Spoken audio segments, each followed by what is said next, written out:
choke with the push plus the headlock takedown. Okay?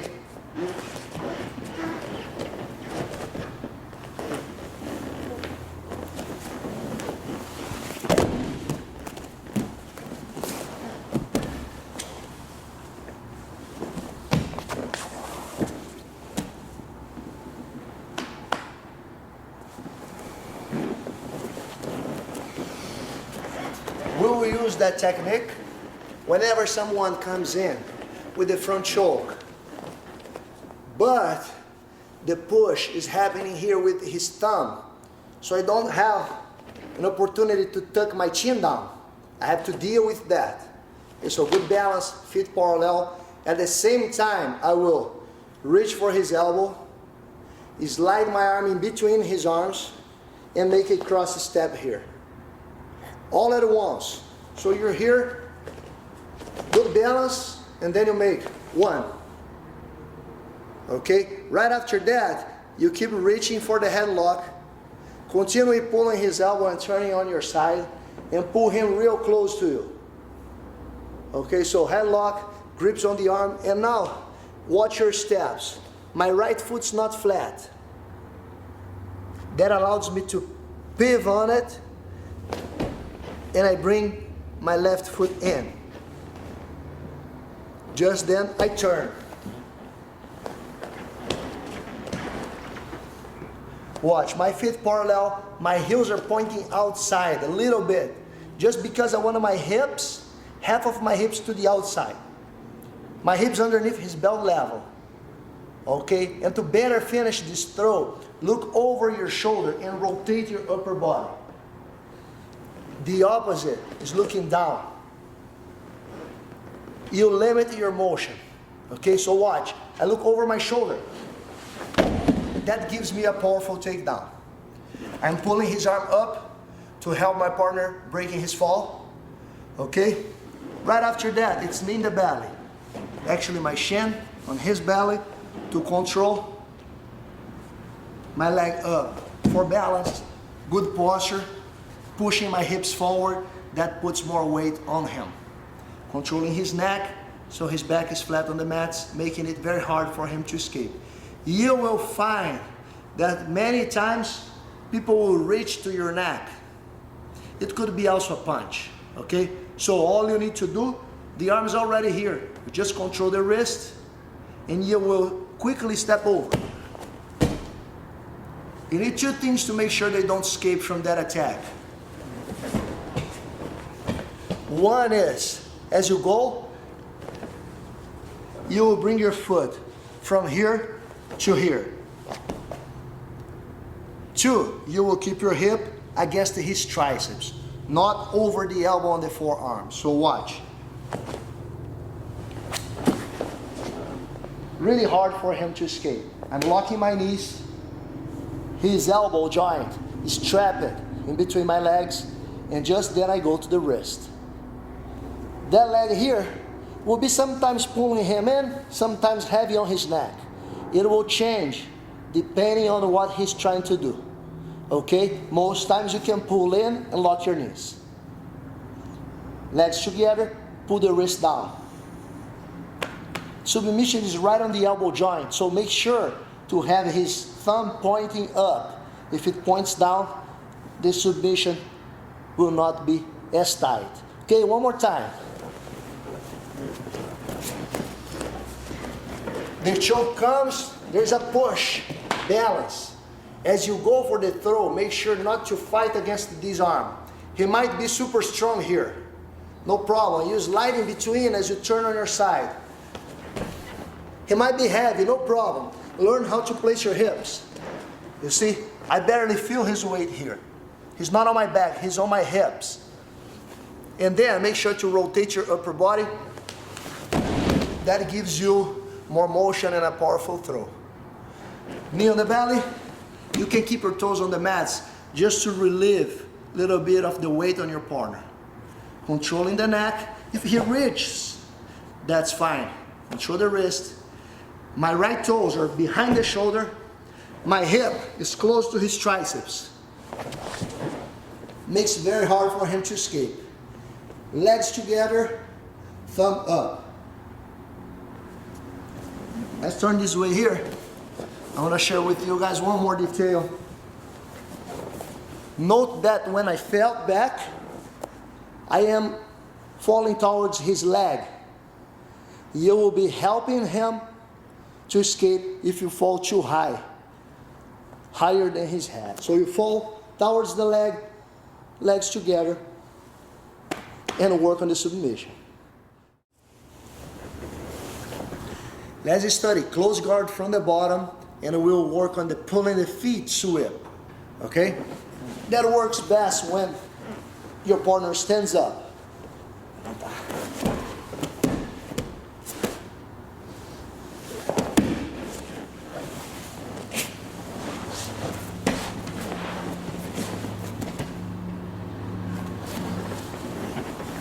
You will have close guard,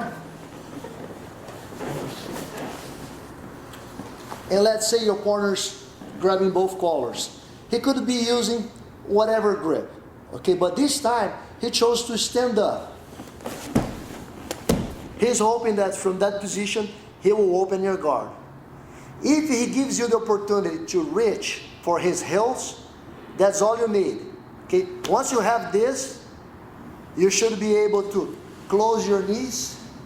Your knees will touch each other right in front of his belly. Okay, and the power on that sweep will come from your hips. You arch your back and you push your hip up. Watch. He falls back. You need to be quick. You don't want him to stand up. So you post. As you post, you can even keep a control on his foot. And now you move your hips to the side over that leg. Watch. At that point, you release your grip also. When you move your hips to the side, your foot should be able to go close to his belt. That allows you to make a quick transition to the mount. Once on the mount, my knees are high, squeezing a little bit his upper body. I'm posting my hands for balance.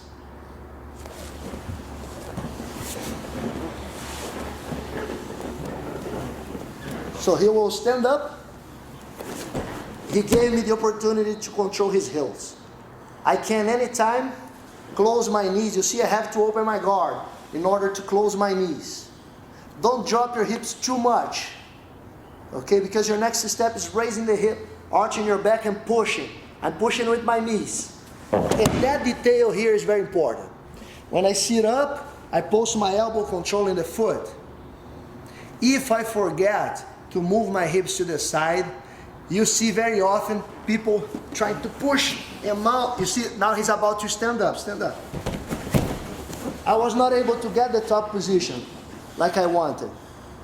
So here's the way to work on a quick transition.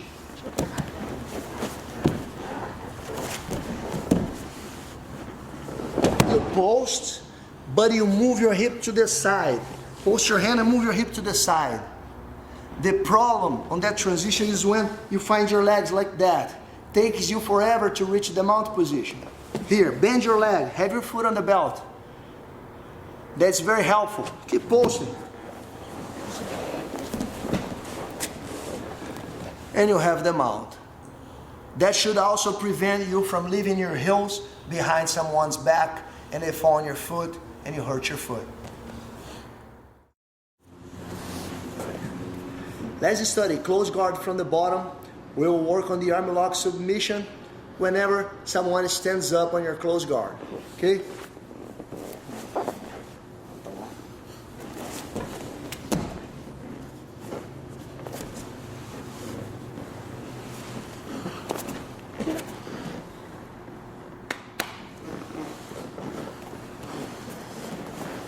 Okay. The first thing you need to accomplish is to break his posture. Whenever he bends forward, there's the opportunity for you to go to the arm lock. Watch. He's holding, he stands up.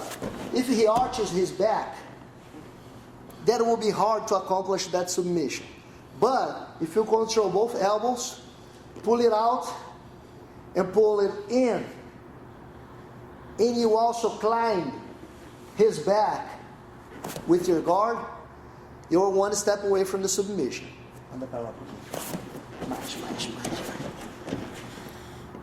From that point, all you need is one grip over the wrist, holding the uniform and pulling his wrist up. The other one, you don't even use your hand. It's just a hook behind the heel. That should be enough to help you turn your upper body. Okay? I want to pull my head close to his foot. And then I go for the submission.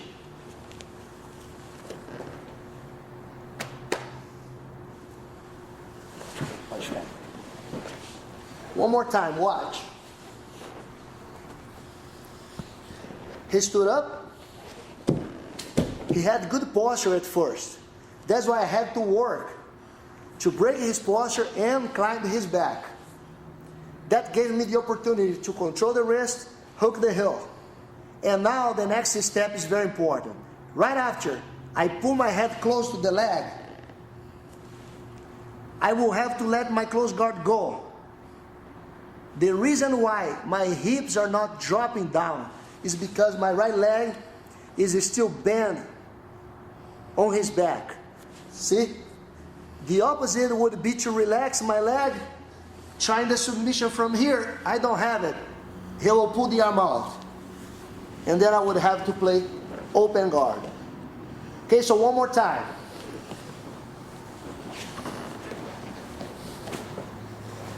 He will stand up.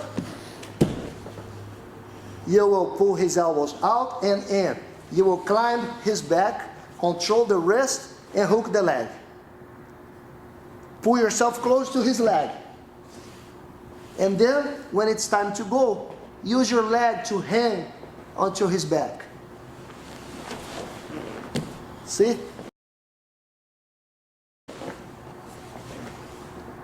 Easily, you should be able to step over.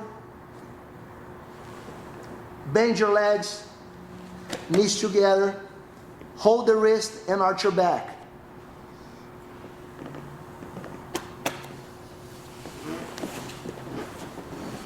For the submission.